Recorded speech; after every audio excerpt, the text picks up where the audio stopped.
Salut à tous, alors voilà le nouveau Ranger Raptor, donc qui sera le prochain véhicule de Technical Off-Road. Donc on va lui faire une petite préparation un peu similaire à celle qu'on avait fait avant. Mais avant de s'attaquer à tout ça, on va faire une petite présentation du véhicule avec les quelques nouveautés, les nombreuses nouveautés même, et les grosses différences qu'il y a avec le modèle d'avant. Donc la première chose qu'on remarque tout de suite, c'est la nouvelle face avant. Donc nouvelle signature lumineuse, nouveaux équipements aussi, puisqu'on va retrouver une caméra avant, des radars et ce petit boîtier qu'on voit ici qui va nous gêner pour le montage du treuil. C'est le capteur pour le régulateur de vitesse adaptatif et l'anti-collision. Gros changement aussi sur le capot et sur la forme de toute la partie avant qui est beaucoup plus carrée. Et à conduire, c'est plus intuitif, on sait plus où se trouve la carrosserie du véhicule. C'est un sacré plus par rapport à la version d'avant, parce que des fois on avait quand même tendance à pas savoir trop où le placer. Là, sur les quelques kilomètres qu'on a fait ce matin en centre-ville, il se faufile aussi bien, voire presque mieux que le modèle précédent. À l'arrière, on retrouve la nouvelle ridelle, donc avec des petits bosselages, ici et ici, avec le logo Ranger gravé à l'intérieur de la ridelle. On retrouve les deux sorties d'échappement, donc là qui sont chromées. Honnêtement, j'aurais préféré qu'elles soient livrées en noir. Bon, après je pense que c'est quelque chose qui devrait pouvoir se modifier, mais bon, en tout cas ça fait plaisir de revoir deux belles sorties d'échappement comme ça, un peu à la F-150. C'est que du plus. La benne reste relativement similaire à la version d'avant. Elle est plus large dans sa partie intérieure. Ça permet a priori de charger une palette Europe. Et le revêtement est moins agressif quand on s'assoit dessus, quand on doit y monter. C'est moins désagréable que sur l'ancien modèle. À savoir que tous les hardtops des modèles précédents vont pouvoir se monter sur celui-ci. Notamment les RSI, Alucab, les points d'ancrage sont exactement les mêmes que sur les autres bennes. Donc c'est vraiment un travail sur le dessin intérieur de la benne qui a été fait et pas sur ses dimensions extérieures. A noter que celui-ci a été livré chez Ford à Albi sans rideau de benne électrique et sans l'arceau sport, donc sans le pack Raptor. Bon, alors c'est vrai que là pour le moment ça fait une benne qui n'est pas couverte. Par contre, vu qu'on va y poser un hardtop, normalement j'aurais pas à revendre et à retirer les éléments d'origine. Alors au niveau des roues, on retrouve des roues en 17 pouces sur exactement la même taille de pneumatique que la génération d'avant. Cette fois-ci, le véhicule m'a été livré avec DBF Goodrich, ce qui n'avait pas été le cas sur la génération d'avant. Et le dessin des jantes est légèrement différent, mais ça reste dans l'esprit avec exactement les mêmes anthrax. Donc là encore, élargisseur de voie, les modèles d'avant vont pouvoir se monter sans souci sur celui-ci.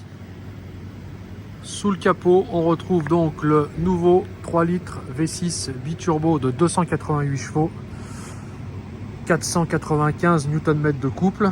Bon, il y a quelques points quand même qui sont un peu limites, je trouve, sous le capot au niveau des finitions. Si on s'approche un peu des rebords, on se rend compte que là on est vite dans le vide. Il n'y a pas beaucoup d'habillage à l'intérieur du moteur. Pareil des deux côtés. Pas de plastique de protection, ce qui est pas forcément une mauvaise chose. Par contre, le V6 a l'air un peu perdu sous le capot. Il aurait eu la place pour mettre un V8, mais on va se contenter de ça pour le moment. Mais en tout cas, ça reste un moteur qui est bien plus agréable à conduire que le 4 cylindres diesel de la génération d'avant. Donc à l'intérieur, on retrouve la nouvelle planche de bord dédiée au Raptor avec cet grand écran digital et le même là derrière. On va le mettre en route. Les cinématiques sont plutôt jolies. Voilà, tout en digital.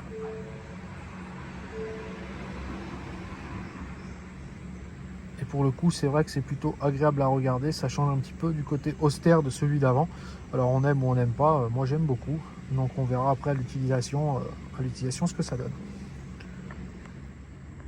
Donc au milieu, on retrouve les différentes instrumentations d'aide à la conduite, donc les leviers de passage de vitesse, le frein à main électrique, le parc assist, le ESP déconnectable, le start and stop qui est déconnectable aussi, les différents modes de conduite qu'on peut avoir. Et de ce côté-là, on retrouve les différentes modes de propulsion de la voiture. Donc là, on est en 2 roues motrices, donc propulsion, 4 roues motrices automatiques. Donc on va avoir une propulsion qui va être en capacité à renvoyer du couple sur les roues avant en cas de perte d'adhérence. Ça a été très pratique déjà ce matin sous la pluie avec la chaussée mouillée qu'on a autour d'Albi. Les 4 roues motrices courtes et les 4 roues motrices longues. Sur le volant, on va retrouver donc derrière les palettes, alors qui sont fixes au volant. C'est vrai qu'on aurait peut-être aimé avoir des palettes qui soient pas forcément solidaires du volant. Pour une conduite un peu agressive, c'est quand même mieux de les avoir solidaires de la colonne de direction. Bon, ça n'a pas été, le choix n'a pas été fait comme ça ici, mais voilà, on s'en accommodera. On a les palettes, c'est déjà quelque chose de... On retrouve sur la partie droite les différents modes de réglage. Donc en haut, on va retrouver les réglages de la dureté de la direction, la dureté des suspensions et la sonorité de l'échappement qui va d'un mode sourdine quasiment jusqu'à un mode bara qui fait un petit peu plus de bruit. Le logo R permet d'enregistrer le réglage préféré qu'on retrouvera à chaque fois qu'on va appuyer sur ce petit bouton, les petits boutons pour naviguer dans les menus. Et de l'autre côté, on va retrouver tout ce qui sert au volume, à l'aide au maintien dans la voie, et également à naviguer dans les différents menus des aides à la conduite comme le régulateur de vitesse qui ici est adapté. Donc on va démarrer la bête. Donc pour ça on appuie sur le frein, on appuie sur le bouton derrière et le véhicule se met en marche. Donc pour le moment, sur ce qu'on a pu voir ce matin, ça a l'air de consommer un petit peu plus quand même que le 2 litres diesel, hein, on va pas se mentir. Après, on a eu un peu le pied lourd ce matin, on a profité du V6 et de la sonorité.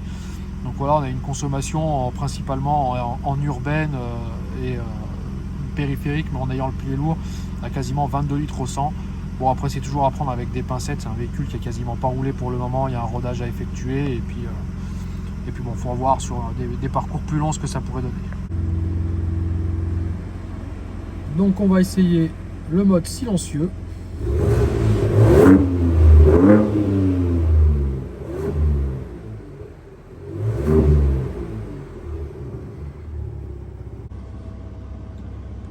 Ensuite, le mode normal.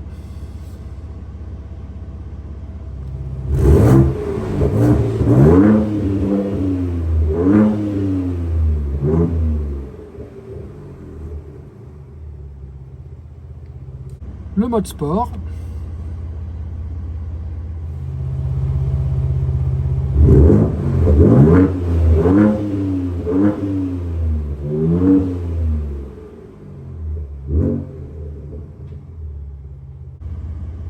Et le mode bara, qui est le mode qui est censé faire le plus de bruit.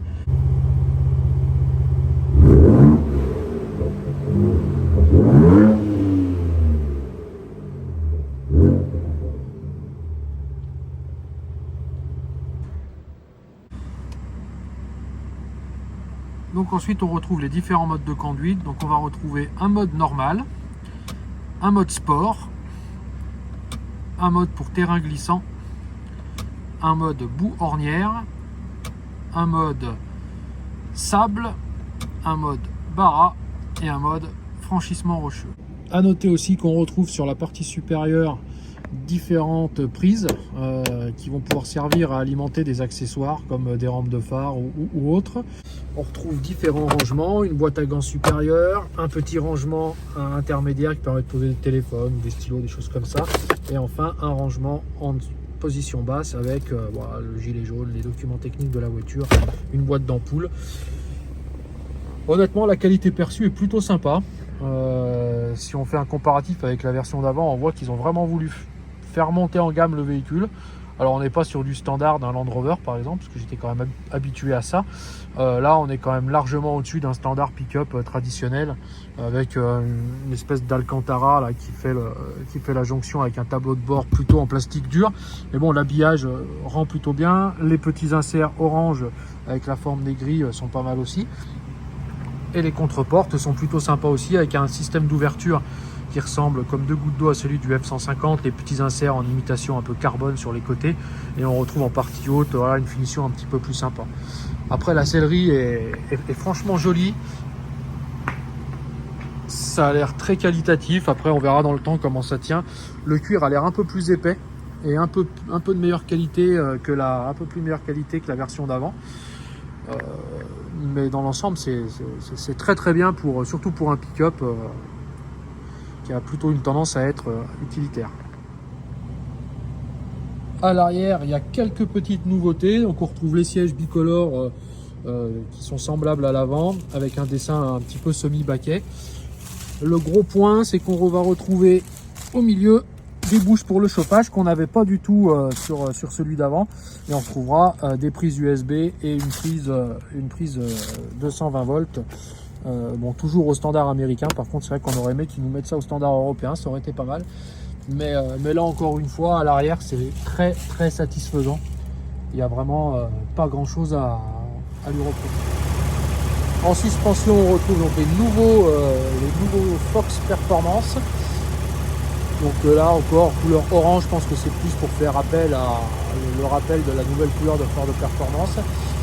Les ressorts ont l'air un petit peu plus gros que l'origine, donc tout ce qui va être kit de Reos et compagnie de l'autre modèle ne seront pas compatibles avec le nouveau. On vérifiera quand même, mais il ne semble pas. On retrouve une gestion électronique de la suspension qu'on n'avait pas non plus sur l'autre, et ça se caractérise aussi par les petites ailettes qui sont cachées derrière avec des capteurs de hauteur. Alors parmi les nouveautés, on va retrouver la caméra 360 qui honnêtement est super pratique, qui a une bonne résolution, ça arrive à se garer facilement. Franchement, c'est plutôt pas mal. On a une caméra arrière aussi et on retrouvera une caméra avant également. Donc quelque chose d'intéressant, c'est dans le menu hors route. Donc on va retrouver la page d'origine, donc avec la caméra arrière, le blocage de différentiel arrière, le blocage de différentiel avant, l'aide à la descente, et on va avoir la cinématique. Après, on a un sous-menu qui nous permet d'avoir un contrôle périphérique du véhicule par l'intermédiaire de capteurs, qui va nous permettre d'avoir aussi un capteur d'inclinaison et de positionnement du véhicule. Et ensuite, on revient sur la page d'accueil avec les différentes modes enclenchés. Donc ici, on retrouve les différentes possibilités de réglage. Donc en haut, on a la dureté de la direction. Donc on a un mode normal, on a un mode confort et on a un mode sport.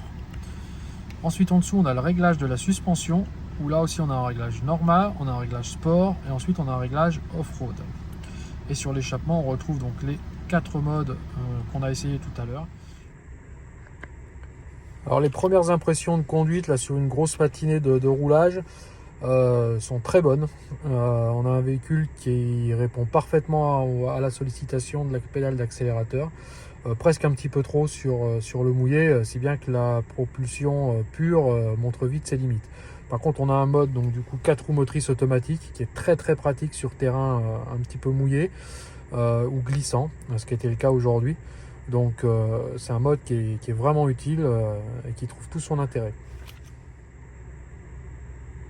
Alors, on sait tous maintenant que dans certains pays, il est proposé avec un moteur qui développe presque 400 chevaux. Honnêtement, les 300 chevaux de la version européenne sont déjà assez grisantes sur route. Donc je pense qu'en tout terrain, ça doit être encore plus grisant. L'intérêt des 400 chevaux sur ce type de véhicule est, à mon avis, limité. Le moteur et la boîte fonctionnent à merveille. Il n'y a vraiment pas grand chose à leur reprocher. On voit que cette boîte à vitesse a vraiment été étudiée pour les moteurs V6 ou V8. Et elle fonctionne bien mieux et de manière bien plus homogène avec ce moteur-ci qu'avec le moteur précédent. À l'usage, le ronronnement du V6, il est agréable, il n'est pas tant présent que ça. Il y a très peu de différence entre les différents modes. Je pense que les accessoiristes vont s'en donner à cœur joie pour nous proposer des choses qui sont un petit peu plus, qui proposent une sonorité un petit peu plus sympa. Mais déjà, dans l'absolu, on va pas se mentir, c'est un des véhicules les plus rigolos à conduire actuellement sur le marché. Un des rares pick-up en essence proposés sur le marché français. Donc rien que pour ça, je pense que ça vaut le coup de leur dire chapeau bas à Ford, en espérant que ce ne soient pas des modèles qui soient amenés à disparaître dans les années à venir.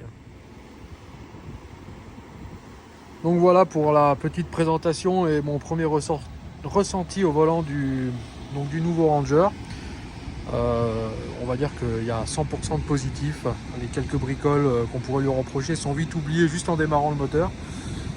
Maintenant, on va gentiment se diriger vers la concession Ford pour leur restituer leur véhicule. Voilà, et qui sera à moi qu'à partir de mi-décembre ou au plus tard début janvier. Et on va pouvoir s'attaquer à la prépa. Voilà. Alors soyez indulgents sur la qualité de la vidéo et de l'assemblage. Je ne suis pas un youtubeur professionnel et je maîtrise que très peu tous ces artifices. Voilà, bon, j'espère que j'aurai pu vous renseigner un maximum et que vous avez pris un peu de plaisir à regarder cette nouvelle bébête. Allez, à plus!